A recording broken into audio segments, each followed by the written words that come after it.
welcome to the TGE Game of the Year Awards for 2010. I'm going to keep it short and brief this year instead of dragging it out for ages and actually explain why certain games got nominated this time around.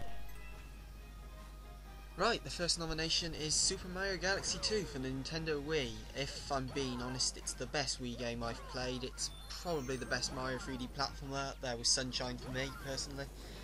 And yeah, its graphical style is just perfect. The soundtrack is one of the best in any game this generation, or of all time if I'm being brutally honest. And it's just fun, it's full of old nostalgic references as well as new and fun concepts to play as, and it just keeps on going and entertaining you.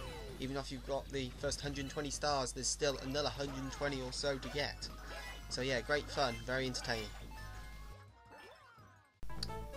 Okay, the next nomination is The Misadventures of PB Winterbottom, which is on Xbox Live Arcade and PC. In fact, it's 40p on Steam right now, so if you haven't already picked it up, buy it now. It's a platformer about essentially a good old British guy in a top hat who goes around collecting pie. Think of a bit like Braid, but not nearly as pretentious and a lot more fun, to be honest. It's a bit short, but it's still one of the biggest surprises of this year. I really wasn't expecting much from it, and I was blown away, quite frankly. So it's definitely worth a look, and some of the stuff will have you scratching your head and screaming at the TV in agony for hours. The third nomination is Final Fantasy XIII, which came out for 360 and PS3 earlier this year. And just like pretty much every recent Final Fantasy game, it's caused a huge amount of controversy.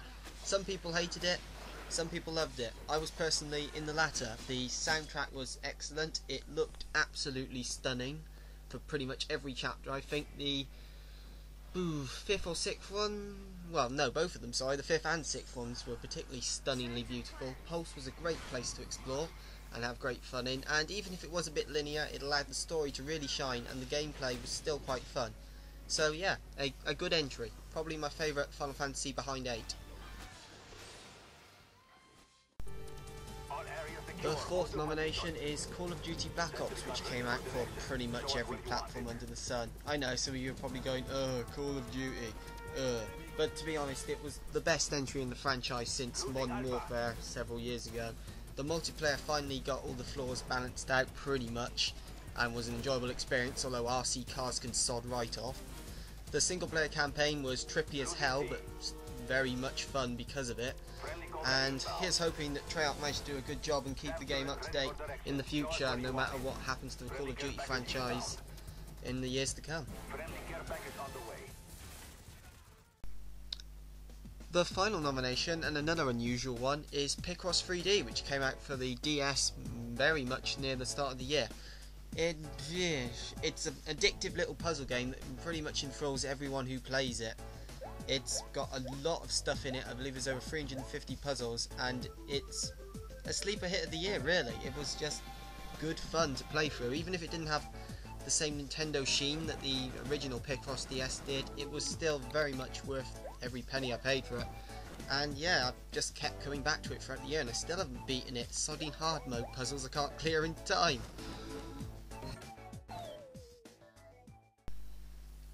Right then, so who won? Well, I'm not going to dilly and dally about, although I will say there were a lot of other games I could have nominated in my final 5, but I'll try and do a video about them around New Year. So yeah, the winner of the Gaming Enthusiast Game of the Year 2010 award is, well, it's obvious, Super Mario Galaxy 2, really. It is a phenomenal game. It is probably in my top 3 favourite games I've ever played. The only game that even beat it this generation for me is Portal, but that's because I'm a fanboy of it. Yeah. But the point is, Galaxy 2 is an absolutely phenomenal platformer. It's just got so much. It keeps giving and giving and chucking new ideas and new challenges at you constantly. And then just after you've battled your way through the final World S and beaten the boss Blitz and that silly little wall jump flip-flop galaxy or whatever it's called right at the very end, hey, have another 120 stars, but they're green this time, you have to actually look for them. Oh god. Yeah, it's insanely fun, it's worth every penny and then some. It's somehow managed to, in my opinion, do a good job at appealing to casuals as well as Nintendo hardcore, full of nostalgic references including the return of Thwomp's Fortress, and yeah, a phenomenal game. Every gamer deserves to own this, and if you don't have a Wii, it's worth buying one for this, in my honest opinion. Super Mario Galaxy 2, Game of the Year, without a doubt. thanks for watching, and yeah, we'll hopefully more videos in the new year this time. I'm hoping to relaunch TGE at some point. So yeah, bye, and have a Merry Christmas. Oh crap, yeah, have a Merry Christmas and a Happy New Year while I remember.